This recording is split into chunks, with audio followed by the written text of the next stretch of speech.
At first glance, you might not notice too much that's wildly different about Splatoon 3's multiplayer options when compared to its predecessors, but diving into its ink-covered war zones reveals a heaping helping of quality-of-life changes lurking just below the surface. It has better lobby systems, multiple practice ranges, and even more customization options to make your character shine, not to mention stylish new weapons and terrifying new Salmon Run foes that mix up its familiar formula in exciting ways. It may forego any drastic additions or changes, but Splatoon 3 skillfully fine-tunes everything that made its team-based multiplayer so extremely compelling already.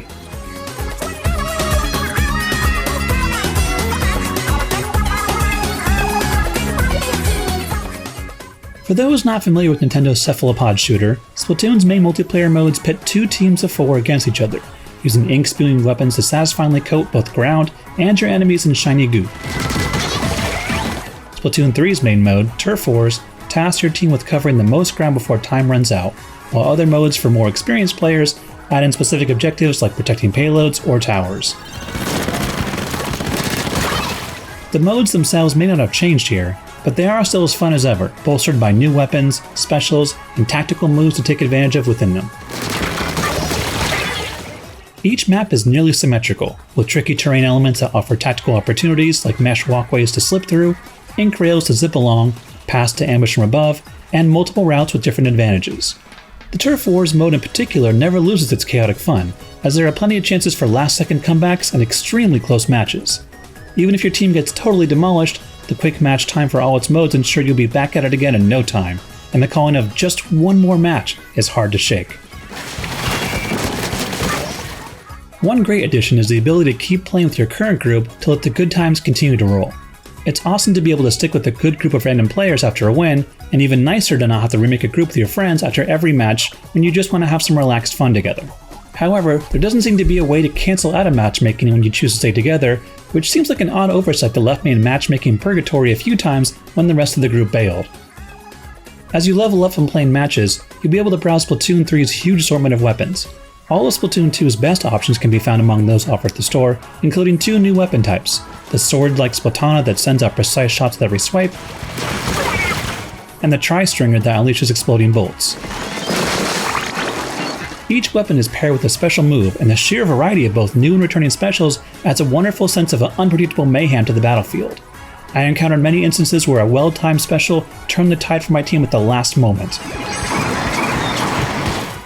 My favorite by far has been the Zipcaster, which has opened up so many fun new opportunities for ambushes and taking down sniper nests, though its extremely limited duration before I'm sent back to where I started is a clever way to keep from being abused.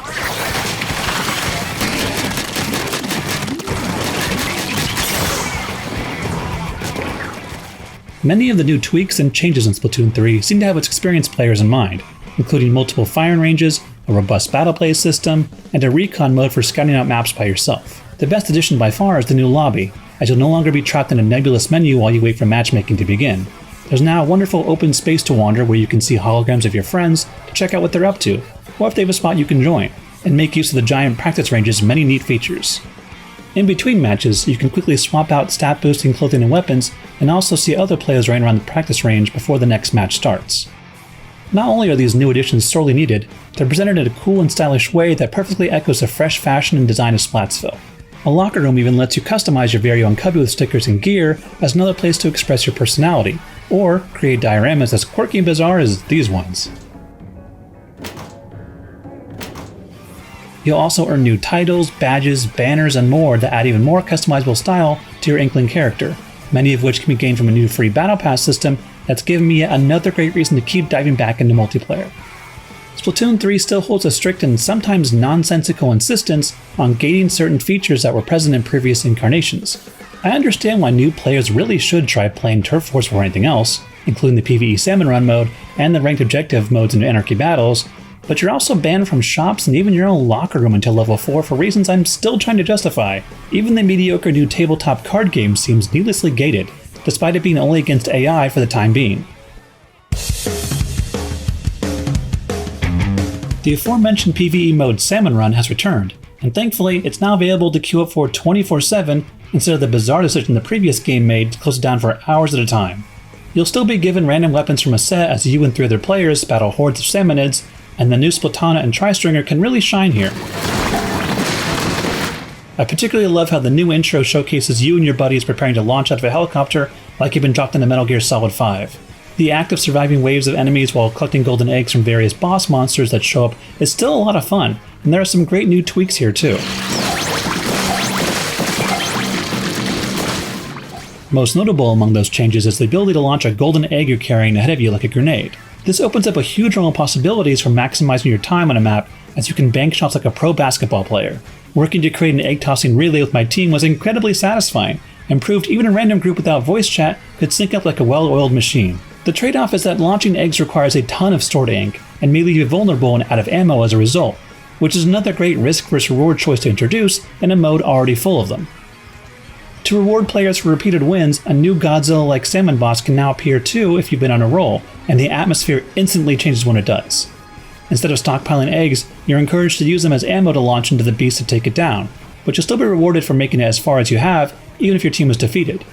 Defeating this fishy kaiju also lets you unlock even more rewards, which is a great way to show off your salmon hunting prowess to the masses, and gives even more reasons to keep coming back to survive the ever more difficult waves.